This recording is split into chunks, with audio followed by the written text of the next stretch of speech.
Finalmente chegou essa aula, como fazer uma transferência do jeito certo, Gabriel. E aí, abelhudos que acompanham a Maratona Abelhando, tudo bom com vocês? Mas que ansiedade, viu, pessoal? Quem viu a aula de ontem no quilômetro 9, tá aí roendo as unhas esperando a aula de hoje e finalmente chegou. E para quem não viu, na aula de ontem eu falei sobre o que você deve fazer com a sua isca capturada antes mesmo de pensar em uma transferência para a caixa racional. Se você não assistiu, volta para assistir a aula, porque nada adianta você aprender a fazer a transferência do jeito certo se você não seguir os passos anteriores com a isca PET. Ou você corre o risco daquele enxame super forte da isca quando transferido, vai definhando até morrer e você nem sabe o porquê isso está acontecendo. Aula assistida, passos prévios com a isca realizados, é hora da transferência. E hoje, além de te mostrar uma transferência na prática, que eu realizei no último verão, eu vou te passar algumas informações importantes para você entender por que cada passo é importante e como as coisas funcionam dentro da colônia depois que a gente faz uma transferência para a caixa racional.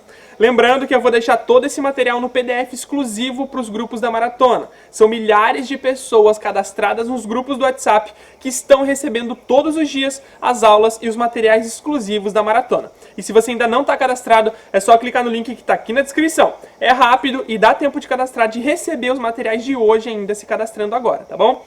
Bom, vamos fazer aqui uma transferência de jataí, que é a mais comum de se conseguir em iscas, mas as informações valem também para a maioria das espécies de ASF, tá? Então vamos começar pelos materiais para essa parte prática. Primeira coisa indispensável é uma isca com captura forte e já consolidada, como a gente viu na aula anterior. A segunda coisa que você vai precisar é uma caixa racional do modelo da sua preferência. Mas como vocês são abelhudos antenados e já viram a aula do quilômetro 7 dessa maratona sobre caixas racionais, sabe que eu prefiro sempre as caixas modelo ímpar. Mas Gabriel, qual a medida interna da caixa de jataí, de mandaçaia, de mirim, de bugia e a de mandaguari? Calma, existem várias medidas para caixas de acordo com o tamanho da abelha e o número de abelhas da colônia.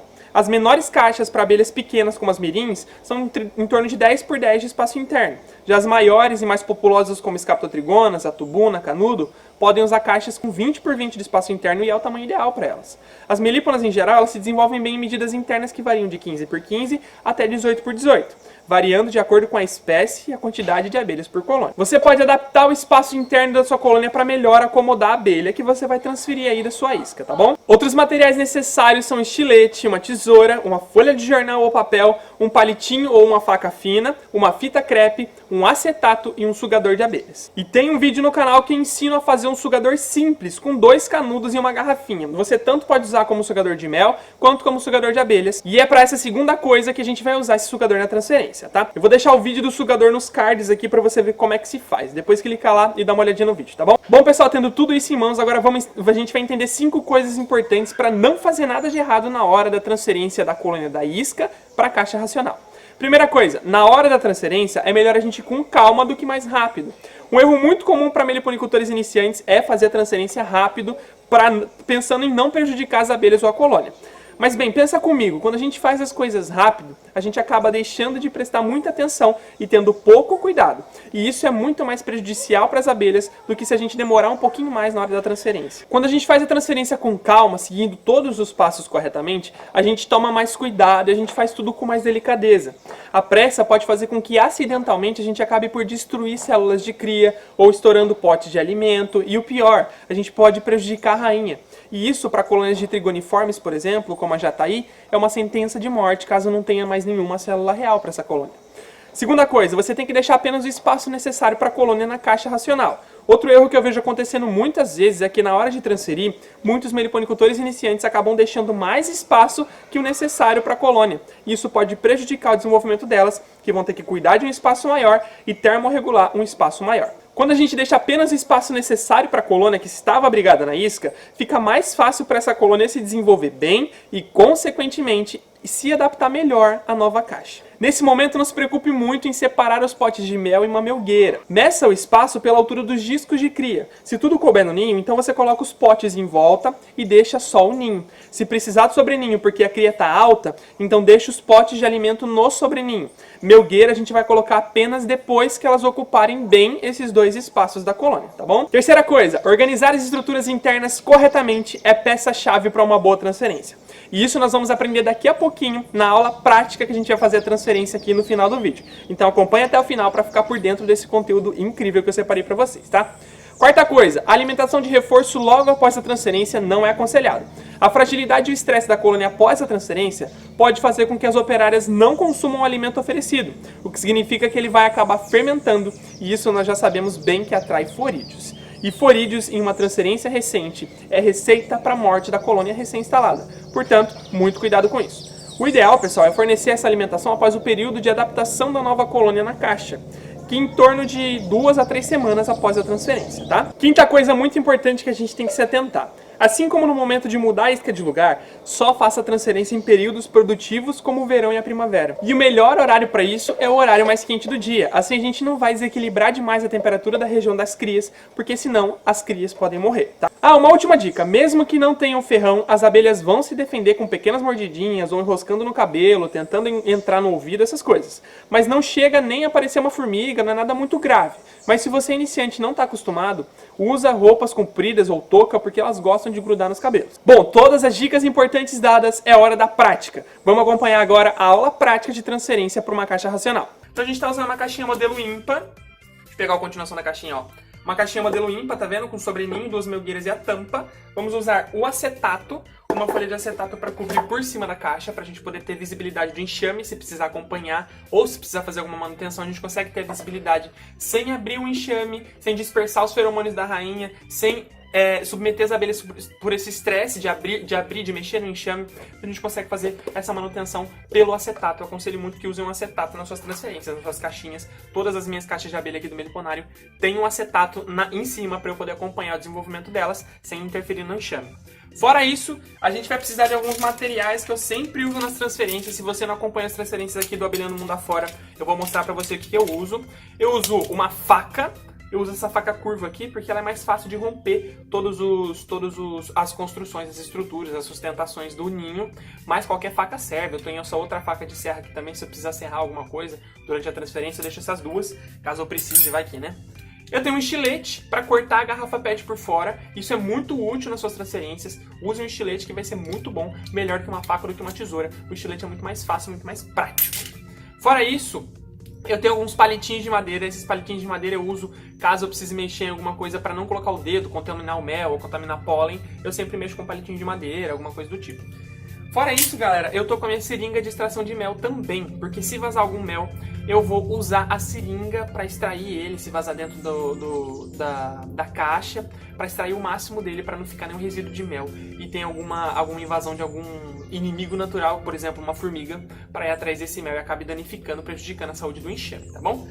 Fora isso, aqui no chão, onde eu tô aqui embaixo, eu vou mostrar pra vocês, ó, presta atenção. Ó, aqui embaixo tem um monte de jornal, tá vendo, galera? Onde tá apoiada a caixinha onde eu vou fazer a transferência. Porque caso aconteça de cair alguma coisa, em cima do jornal eu tenho mais controle. Alguma abelha ou alguma coisa que eu precise aspirar, em cima do jornal eu tenho mais controle. Além do mais que choveu aqui, então tá tudo meio molhado, eu não tenho muita área de trabalho. Agora com o jornal eu consigo ter. É uma boa dica pra você que vai fazer suas transferências.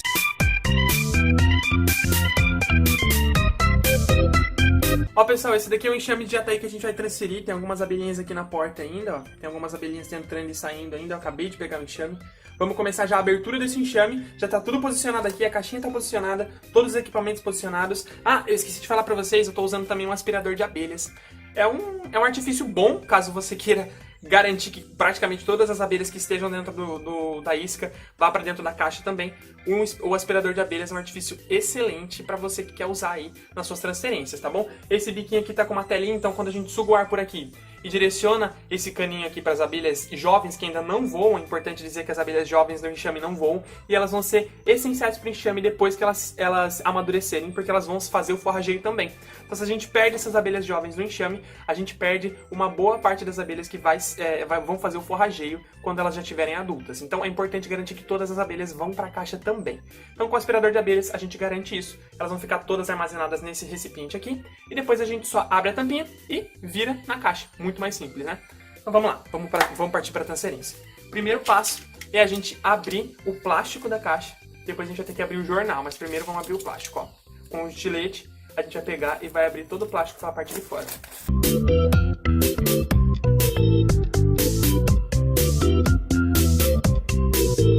É importante também, pessoal, a gente usar o pito de entrada que tá aqui na isca para colocar na caixa e remover esse pito de entrada e colocar na caixa, porque essa identificação das abelhas na nova caixa vai ser mais fácil, porque elas identificam o material biológico delas na entrada da caixa e fica mais fácil a aceitação e identificação da caixa para a entrada de todas as abelhas que saem voando durante a transferência. Então a gente pega o estilete, ó, o estilete bem de levinho, a gente tira toda a superfície que está apoiada aqui do pito de entrada, tentando danificar o mínimo possível do pito, porque ele é uma estrutura muito frágil, né? Do mesmo jeito que estava lá na isca, ó, eu vou colocar o pito de entrada aqui, posicionar ele, vou fixar ele bem.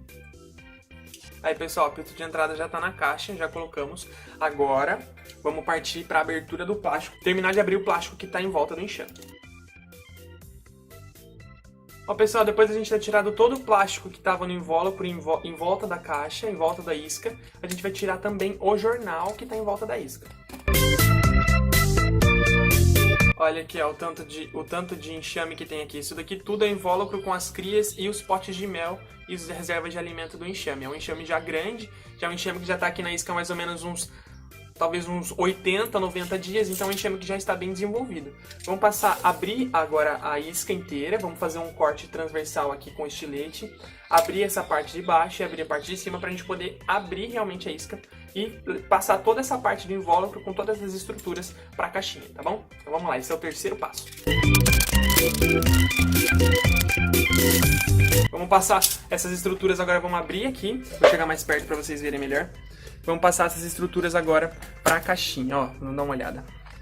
Com muito cuidado, muita delicadeza, ó, a gente conseguiu pegar toda a parte do invólucro, toda a parte da cria aqui do enxame, ó, e mantendo na mesma posição que estava na isca para não tombar. E com muito cuidado para não virar os ovos que estão nas células de cria ainda jovens, ainda verdes, para não comprometer a vida desses ovos que vão virar larvas, vão virar novas abelhas. Então a gente mantém sempre na mesma posição que estava na isca, no caso é de pé. Vamos colocar na caixinha agora, vou virar a câmera para vocês verem. Ó, pessoal, eu vou colocar toda a parte do invólucro aqui na caixinha, tá? Eu vou separar só a parte das melgueiras, com o mel, com todos os potes de alimento, porque isso a gente vai colocar, vamos deixar uma parte deles no sobreninho, não só aqui na parte do ninho. Vamos colocar os potes de alimento aqui na lateral, o invólucro aqui, ó, a gente já consegue ver aqui os discos de cria da enxame, ó. Olha aqui os discos de cria. Tá vendo? Vocês conseguem ver aqui no cantinho? Os discos de cria aqui, ó. Então esses são discos de cria da enxame. Tem um invólucro bom, são bastante discos de cria que tem. Vamos colocar agora o sobreninho, que esse ninho já passou pro sobreninho, o enxame já tá grande. A gente encaixa o sobreninho aqui. E a gente coloca aqui os outros potes de mel e de pólen. Agora vamos colocar o acetato, vazou um pouco de mel aqui, ó, vamos dar uma enxugada. Esse mel vai ficar para a parte de dentro, então não tem importância, não vai atrair nenhum predador, nenhum tipo de invasor. Vamos colocar agora as presilhas do acetato. Essas duas tarraxinhas, tá vendo essas tarraxinhas aqui? Então, vamos colocar essas tarraxinhas aqui para prender o acetato, uma de cada lado mesmo, não precisa ter mais do que isso, é o suficiente. Agora, depois de ter colocado isso, a gente vai colocar a tampa. Bom, pessoal, é isso aí, essa foi a transferência já está completa, a caixinha está aqui atrás, já tem a movimentação de abelha aqui, eu vou mostrar para vocês mais de pertinho já já. E eu deixei um tempo as abelhas se acostumarem com a nova caixa, elas já começarem a entrar na nova caixa, já começarem a realmente se acostumar com o local novo para poder voltar e terminar o vídeo. Já se passaram mais ou menos uns 30 minutos do dia que eu fiz a transferência até agora. Elas já se acalmaram, toda aquela nuvem de abelhas já entrou na caixa e eu já posso terminar o vídeo sem problemas, tá bom? Para não incomodar muito elas. É o seguinte, pessoal, como teve um pouco de derramamento de mel, teve aquele vazamento pequenininho de mel que teve no acetato e tem uma mosca e algumas formigas aqui em volta, eu resolvi pegar um artifício muito importante para você aí que tá fazendo suas transferências, que é a fita crepe. Essa fita crepe que a gente vai fazer? A gente vai vedar todas as frestas da tampa e vai vedar todas as frestas do sobreninho com o ninho do enxame, para impedir que nenhuma formiga entre, para impedir que alguns outros inimigos naturais como forídeo entre e ataque a colônia nesse momento de fragilidade que é o momento da transferência, essa adaptação ao novo local, essa reconstrução das estruturas internas que foram rompidas. Então é um processo muito estressante para o enxame, e se algum inimigo natural vier agora, elas não vão ter como agir contra esse inimigo natural, elas não vão ter como agir contra esse invasor, contra essa formiga ou forídeo que independe do inimigo natural. Então a gente faz esse controle, essa vedação das frestas para dificultar a entrada desses inimigos naturais, desses invasores que podem vir até a colônia querer roubar o mel ou algum alimento do enxame, tá bom? E assim prejudicando o enxame, podendo levar o enxame até a morte, dependendo do nível da infestação. Bom, pessoal, agora vamos só revisar os passos importantes dessa transferência. Passo 1. Organize o local que você vai fazer a transferência. Faça próximo ao local delas e forre a superfície com papel para, se caso escorra mel, você possa tirar com facilidade e não corra o risco de atrair inimigos naturais. Você tem que deixar o ninho da caixa já no lugar e tentar fazer a transferência sobre ele. Assim, quando as operárias jovens caírem, elas já estarão dentro da caixa. Passo 2. Transfira o pito de entrada. Tente não danificar. Quanto mais próximo do natural ele estiver na nova caixa, melhor as abelhas vão identificar a entrada. Mas se acontecer de amassar ou quebrar o pito, amassa o material do pito e cola em volta do furo da entrada, que o cheiro vai ajudar elas a identificarem a colônia. Agora o terceiro passo. Com cuidado para não virar a garrafa, retire as camadas de plástico e o jornal da colônia. Depois disso, você já vai poder ver o interior da colônia e como ela se desenvolveu. Agora, no passo 4, você tem que cortar a tampa superior com cuidado para não romper os potes de mel desnecessariamente. E o bico da garrafa também deve ser cortado. Quando os dois lados estiverem abertos, vão ter que fazer um corte na vertical para abrir a garrafa, tá bom? Você tem que escolher um lado com menos estruturas para danificar o mínimo possível a colônia. E com a garrafa aberta já, dessa forma você já vai poder retirar com a mão as estruturas e realizar a transferência. Agora o passo 5, você tem que pegar um pouco de cerume maleável da colônia e fazer umas 3 ou 4 bolinhas para usar de suporte para a região da cria que vai ficar na caixa, porque não é bacana que elas fiquem diretamente em contato com a caixa de madeira, já que as operárias precisam ter acesso ao fundo dos discos. Isso pode impossibilitar o trânsito dos operários e também da rainha. Agora o passo 6, você tem que separar os discos de cria dos potes de alimento. Nessa hora é quase inevitável não romper alguma célula de cria ou algum pote de alimento. Vamos fazer de tudo para que isso não aconteça, mas não fique nervoso caso aconteça, tá bom? É normal de acontecer em uma transferência. Você pode usar a faquinha para ajudar a romper as estruturas laterais sem esmagar os potes de alimento. Mas tem que tomar cuidado para não virar ou deixar cair a cria, porque isso pode afetar muito a sua colônia. Agora o passo 7, você tem que colocar os discos de cria com a região do invólucro sobre os pilares de cerume que você fez. E fixar bem eles com palitinhos, cera, o que você tiver disponível. Você não pode deixar que eles fiquem bambos e corram o risco de cair na caixa ou tombar. Se eles estiverem muito altos no ninho, coloque alguns potes de mel embaixo, use um sobreninho e deixe o restante dos potes em cima. Como a gente já disse, agora não é hora de colocar melgueiras. Quanto menos espaço, é melhor para as abelhas se adaptarem pós-transferência. Passo 8, você tem que pegar todo o material que sobrar na isca e fornecer para elas de novo. Principalmente o cerume, porque é muito difícil das operárias jovens produzirem a cera para fabricar o cerume. E elas vão precisar muito disso depois da transferência. Se você achar que precisa, você pode até fornecer cera mista ou cera de apis para que ela possa reciclar nesse momento de necessidade. Passo 9. Com todo o material já dentro da caixa, você tem que colocar o acetato, a tampa e usar fita crepe para selar as frestas e impedir a entrada de formigas ou de forídeos ou de qualquer outro inimigo natural. Usa o quanto for necessário. No momento, elas vão demorar para conseguir propolizar todas as brechas da colônia, todos os vãos entre os módulos, e nós precisamos garantir que nenhum inimigo natural chegue até a colônia. Passo 10. Agora é só colocar a caixa no mesmo local da isca e verificar se as operárias estão voltando para a colônia. Pronto, tá feita a transferência. Agora é limpar toda a sujeira, qualquer gotinha de mel do lado de fora da caixa, no chão, restos de materiais da colônia e a garrafa podem atrair inimigos. Então limpe tudo, cubra com terra se cair mel no chão e jogue tudo fora. Além de inimigos, as abelhas da colônia também podem ser atraídas por esse material que fica no chão ou cair em algum lugar. Isso pode impedir a chegada dessas abelhas na caixa racional nova que você transferiu à colônia. Então tire todo o material, todo o cheiro delas de lá e deixe só o cheiro delas na caixa, que vai facilitar a entrada das operárias na caixa também. Bom, entendi essa parte, Gabriel, mas e agora? O que acontece com a colônia após a transferência? Bom, logo após a transferência em si, é o período em que essa colônia mais vai estar fragilizada e, consequentemente, vai precisar de mais atenção por parte do meliponicultor. São nesses períodos que aumentam em muito as chances de ataque de inimigos naturais, incluindo as abelhas limão, forídeos, mosca soldado e até mesmo as abelhas apis mellifera, que são atraídas pelo cheiro do mel colocado na transferência. No processo da transferência, a gente danifica muitas estruturas internas do ninho, mesmo fazendo tudo com muita calma e tranquilidade. Por isso, nas 2 semanas de adaptação seguintes, é o período em que as operárias vão estar trabalhando a todo vapor para reconstruir e readequar tudo na isca na caixa nova. Por causa desse trabalho, elas vão precisar de bastante alimentação, e como nós não fornecemos alimentação logo após a transferência por causa da chance de atrair inimigos naturais, elas vão usar da reserva da colônia para fazer isso. Por isso é muito importante que um pouquinho antes de realizar a transferência, a gente verifique o peso da isca. Quanto mais pesada, mais alimento estocado tem e mais fácil vai ser para a colônia se readequar após o período da transferência. E não tire o mel da colônia durante a transferência. Eu sei que pode ser tentador poder tirar alguns potes de mel para preservar o mel e provar o mel da colônia, mas elas vão precisar dele agora. E se tudo der certo, no futuro vai sobrar bastante para você poder coletar. Bom, ainda existem algumas técnicas mais avançadas sobre o funcionamento e o fracionamento da alimentação na transferência, mas é preciso estudo e eu só explico sobre elas dentro do programa Abelhando 100%. Logo após a transferência, a rainha ela vai ter um bom trabalho para retomar o controle sobre a colônia, pois as feromonas que estavam na isca quando fazemos a abertura, elas acabam se dissipando no ambiente muito rápido, até porque elas são uma substância muito volátil e tem essa característica de ser dissipada muito rápido. São essas feromonas que são as responsáveis por ditar as ordens da rainha para todas as operárias da colônia. Por isso elas são extremamente importantes para o bom desenvolvimento da colônia na nova caixa. Além disso, nesse processo de reconstrução interna, a rainha ela pode pausar sua postura devido ao estresse gerado pela transferência em si, que somado ao trabalho dela ter que retomar todo o controle feromonal da colônia, pode prolongar o período da pausa da postura da rainha, retornando quando achar que o ambiente já está seguro novamente. Por isso eu sempre digo que logo após a transferência, a gente não deve abrir a caixa para fazer verificações toda hora.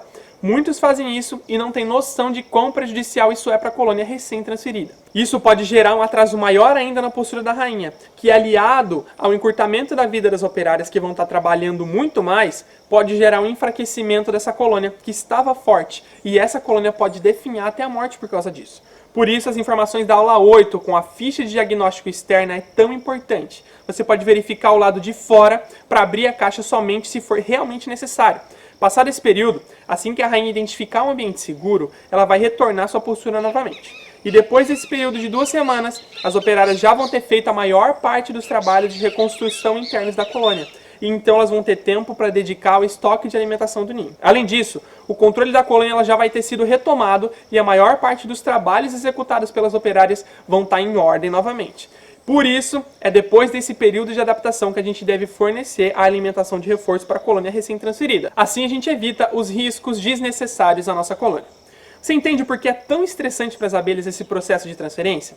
Mesmo que feito com muito cuidado, prestando atenção para não danificar nenhuma estrutura interna, a colônia ainda passa por um grande estresse. Por isso é nosso dever, como meliponicultores conscientes, entender e respeitar o tempo das abelhas. Bom, pessoal, eu acho que é isso aí. Agora você já sabe a teoria e a prática para realizar uma transferência segura para a caixa racional. E comenta aqui embaixo, #transferência abelhuda, se essa aula te ajudou e agora você está mais confiante para já fazer sua próxima transferência.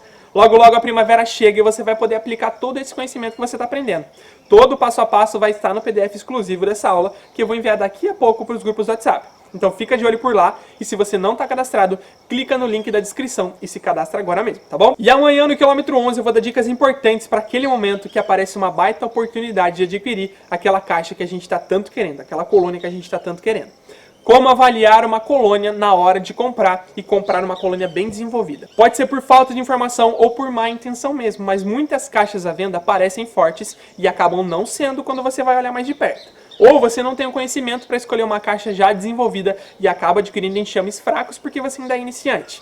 E quando chega no seu meliponário, eles vão definhando até morrer, mesmo com alimentação de reforço. Então, para você não perder colônias compradas e não jogar seu dinheiro fora, afinal colônias podem custar milhares de reais, eu vou te ensinar como avaliar as caixas na hora de comprar. E se você gostou das informações dessa aula, comenta aqui embaixo. #Maratona Abelhando e compartilhe os conteúdos da maratona com seus amigos, nos grupos de meliponicultura que você faz parte, com seus familiares, enfim, compartilha com todo mundo. Assim, a gente leva adiante o conhecimento e as informações de qualidade para que mais e mais pessoas descubram e desvendem esse universo incrível que é a meliponicultura, para preservar sempre as nossas abelhas nativas sem ferrão, tá? Um grande abraço do maior abelhudo de todos e até a aula de amanhã, o quilômetro 11 dessa maratona. Fui!